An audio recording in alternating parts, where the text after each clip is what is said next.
Hello everyone, welcome back to my channel. आज हम पढ़ेंगे क्लास 12 केमिस्ट्री का फर्स्ट चैप्टर सॉलिड स्टेट्स। इसमें हम सबसे पहले पढ़ेंगे क्रिस्टलाइन सॉलिड्स, उसके बाद हम पढ़ेंगे एमॉर्फस सॉलिड्स, उसके बाद पढ़ेंगे properties of crystalline and amorphous solid, और उसके बाद टाइप्स ऑफ क्रिस्टलाइन सॉलिड्स।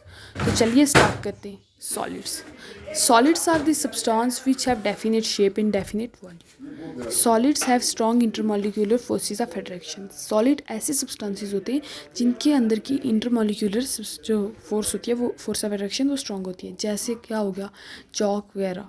चलिए अब क्लासिफिकेशन पे चलते हैं। सॉलिड को दो चीज़ों में क्लासीफाई किया गया है, क्रिस्टलाइन सॉलिड्स और एमॉर्फस सॉलिड्स। पहला है क्रिस्टलाइन सॉलिड्स। क्रिस्टलाइन सॉलिड्स क्या होते हैं? क्रिस्टलाइन सॉलिड्स ऐसे सॉलिड होते हैं कि डेफिनेट ज्योमेट्रिक पैटर्न जो होता है, मतलब जो डेफिनेट ज्योमेट्रिक पैटर्न में हो, या फिर हम ये बोलते हैं जो रेगुलरली अरेंज्ड हो।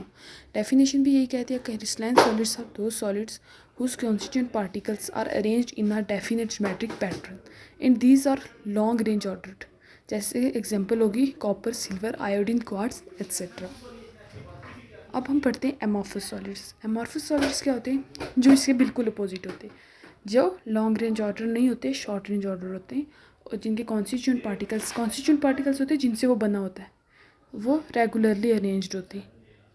डेफिनेशन भी यही कहती है। तो अब हम पढ़ते हैं इसकी एग्जांपल्स होगी plastic, rubber, quartz, glass etcetera. अब हम इसके स्ट्रक्चर्स देख लेते हैं। ये जो पहला स्ट्रक्चर है ये क्वार्ट्ज का है, और जो दूसरा है वो क्वार्ट्ज ग्लास का है।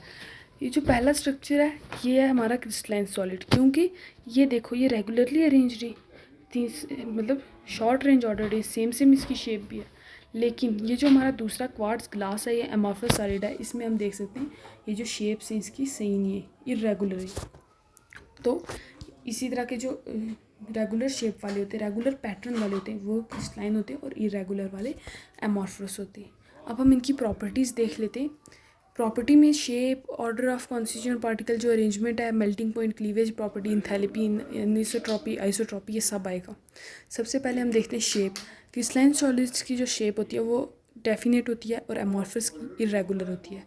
और जो इसके कॉन्स्टिट्यूएंट पार्टिकल्स होते हैं उनकी जो अरेंजमेंट होती है, एक में रेगुलर होती है और दूसरे में इरेगुलर होती है।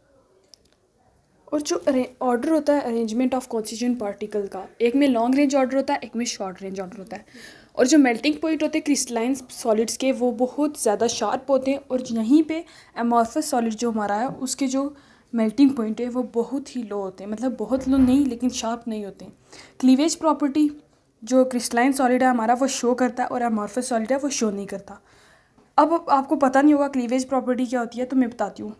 क्लीवेज प्रॉपर्टी वो प्रॉपर्टी होती है जब हम किसी सब्सटेंस को किसी भी एज से कट करते, तो अगर उसका सरफेस जो है वो बिल्कुल स्मूथ होगा, तो वो जो हमारा होगा सॉलिड, या फिर जो सब्सटेंस है हमारा, वो होगा क्रिस्टलाइन सॉलिड।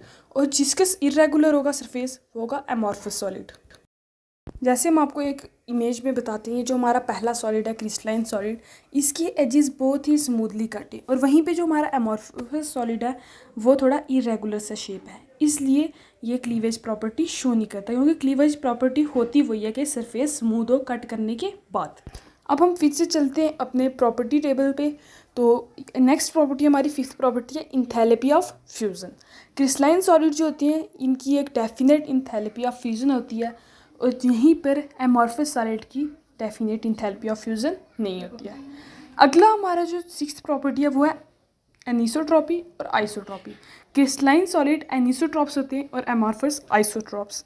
अब मैं आपको बताती हूँ एनिसोट्रॉप्स और आइसोट्रॉप्स क्या होते हैं। अब हम पढ़ेंगे anisotropic substance. Those substance which have different physical properties in different direction are called anisotropic substance.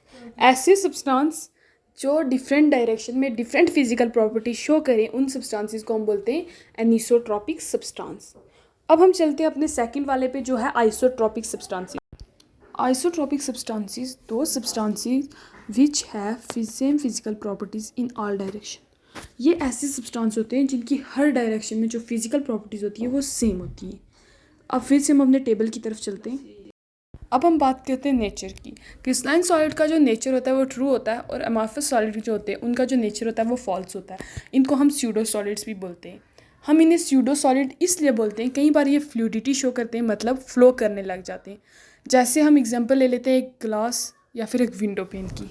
जैसे आप स्क्रीन पे देख सकते हैं एक विंडो पेन है, वो बॉटम से थिक हो रखा है और जो हम टॉप है उसका वो थिन है। ऐसा क्यों है? वो फ्लो करके बॉटम में आ गया और वो ये फ्लूइडिटी इसने शो की है। इसी तरह जो हमारे अमॉर्फस सॉलिड होते हैं वो फ्लूइडिटी शो करते हैं, इसलिए उनको हम बोलते हैं स्यूडो सॉलिड्स। अब हम लास्ट में कुछ एग्जांपल देख लेते हैं क्रिस्टलाइन सॉलिड्स और अमॉर्फस सॉलिड की। क्रिस्टलाइन सॉलिड की एग्जांपल होगी जैसे copper, silver, iron, common salt, zinc, potassium nitrate etcetera. और अमॉर्फस सॉलिड की होगी ग्लास, रबर, प्लास्टिक एट्सेट्रा। अब हम पढ़ेंगे types of crystalline solids. Mainly 4 types होती हैं। सबसे पहले मॉलिक्यूलर, उसके बाद आयनिक, उसके बाद मेटेलिक और लास्ट में आता है हमारा कोवैलेंट और नेटवर्क सॉलिड। मॉलिक्यूलर सॉलिड्स की भी 3 टाइप्स होती हैं, non polar molecular solid, polar molecular solid और लास्ट में आता है हाइड्रोजन बॉन्डेड मॉलिक्यूलर सॉलिड्स। ठीक है गाइस, मिलते हैं अपने नेक्स्ट वीडियो में जिसमें हम क्रिस्टलाइन सॉलिड को फर्दर एक्सप्लेन करेंगे।